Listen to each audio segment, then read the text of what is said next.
सबसे पहले तो मैं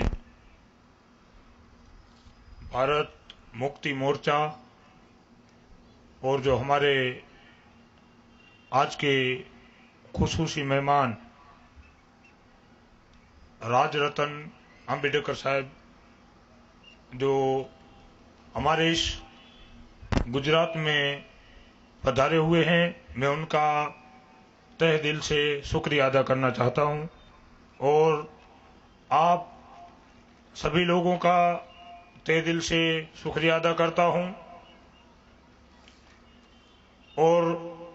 सबसे बड़ी खुशनसीबी की बात यह है, मुकद्दर की बात यह है कि मूल निवासी, भारत मूल निवासी यानी भारत में बसने वाले इधर के जो मूल निवासी हैं वो सामने बैठे हैं और इन मूल निवासियों का जिन्होंने हक छीना जा रहा था वो हक दिला दिया, उनके पोते हमारे सामने बैठे हुए हैं। और मैं एक चीज और भी कहना चाहता हूं यहां पे कि जब भारत के अंदर भारत का नागरिक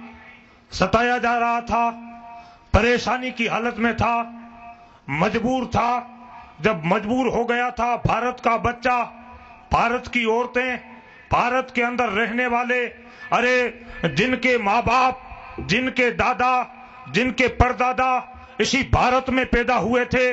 उसी मूल निवासियों को इस भारत से जब निकाला जा रहा था, उन्हें परेशान किया जा रहा था, उन्हें मजबूर किया जा रहा था, उन्हें लाचार किया जा रहा था, उन्हें बेबस किया जा रहा था, उन्हें मायूस किया जा रहा था। अरे हर एक छोटे छोटे बच्चे जब रास्ते के ऊपर भीख मांग रहे थे, हर एक विधवा औरत जो मायूसी की तरह लाचार होकर हॉस्पिटल में पड़ी हुई थी, हर एक बुढ़ा आदमी, हर एक बुढ़ा इंसान लाचारी और मजबूरी और परेशानी की हालत में था। कोई काबे में जाकर, कोई मस्जिद में जाकर, कोई मंदिर में जाकर, कोई आश्रम में जाकर दुआएं मांगता था कि मौला, ए मालिक, ए मौला, ए मेरे रब, ए मेरे पालनहार, कोई भेज दे हमारी परेशानियों को दूर करने वाला, कोई भेज दे हमारी मुश्किलों को दूर करने वाला, कोई भेज दे हमारी परेशानियों को, आफतों को, बलाओं को, तकलीफों को दूर करने वाला, कोई ऐसा भेज दे ताकि ये जो हमें हमारे भारत से निकाल रहे हैं उन्हें कोई ऐसी कलम चलाए,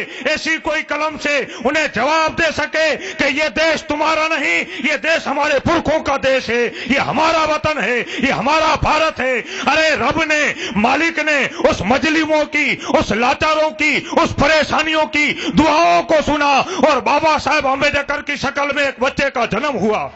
भारत के अंदर बाबा साहब अम्बेडकर पैदा हुए, ये खुशनसीबी की बात है। हम नाज करते हैं, हम इस देश के ऊपर हमें नाज है, हम भारत के मूल निवासी हैं और हमें नाज है कि हमें ऐसे वीर पुरुष, बाबा अम्बेडकर जैसे हमें वीर पुरुष मिले हैं। हम नाज करते हैं इनके जीवन चरित्र के ऊपर और हमें नाज है हमारे मुकद्दर के ऊपर कि ऐसे लोगों के बीच में, अरे उनके खानदान के बेटे बैठे हो और उनके बीच में हम बैठे हों। बस आखिरी बात इजाजत दे दे, क्योंकि मैंने टाइम कोई मुझे मालूम नहीं है यहाँ का क्या टाइम है, अगर कोई आके मुझे बिठाए उससे अच्छा तो ये मैं खुद बैठ जाऊं। हाँ, समझदारी की तो बात ये है, आप समझते हो, कोई आके बिठा दे, क्योंकि अभी तक जितने आए थे उनको सारों को इशारा किया गया, मुझे ऐसा न हो कि कोई इशारा करके बिठा दे, इससे अच्छा ये है। अब सुनिएगा, ध्यानदारी की बात ये है कि हमें हमारे हक मिल गए और बाबा साहब ने एक बात कही थी, बाबा साहब ने एक बात कही थी कि मैंने जो तुम्हारे लिए जो कुछ किया,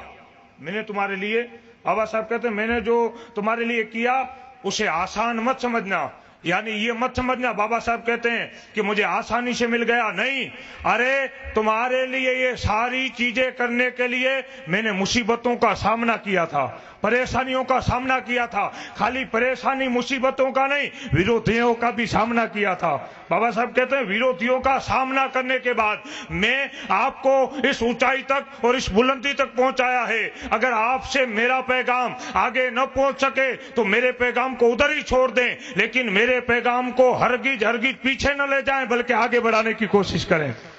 आगे बढ़ाने की कोशिश करें। ये बाबा साहब ने कहा था। और हम कहते हैं कि एक बात आखिर में, एक बात कहकर मैं अपनी गुफ्तगू को खत्म कर दूंगा। आखिर में एक बात कहूंगा, खुशनसीब होते हैं वो लोग। और देखिए, जब हम इसी देश में रहते हैं, ये भारत के मूल निवासी जितने बैठे हैं, हम यहाँ पे बैठे हैं, आप सब भारत के मूल निवासी हैं। हमारे दादा, हमारे परदादा और हमारे बच्चे बच्चे ने इस देश को बचाने के लिए, इस देश को आजाद करने के लिए अपना बलिदान दिया था, अपना खून बहाया था। और मैं गारंटी के साथ कहता हूं, बाबा साहब के पोते को गवाह रख के कहता हूं कि हम इस भारत के मूल निवासी हैं, मूल निवासी थे और मूल निवासी रहेंगे। और हमारे माँ बाप ने और हमारे दादाओं और पुरखों ने इस देश को बचाने के लिए जिस तरह अपना बलिदान दिया है, उसी तरह हम भारत को मुक्त कराने के लिए अगर हमारी जान देनी पड़ी तो आधी रात को हाजिर रहेंगे।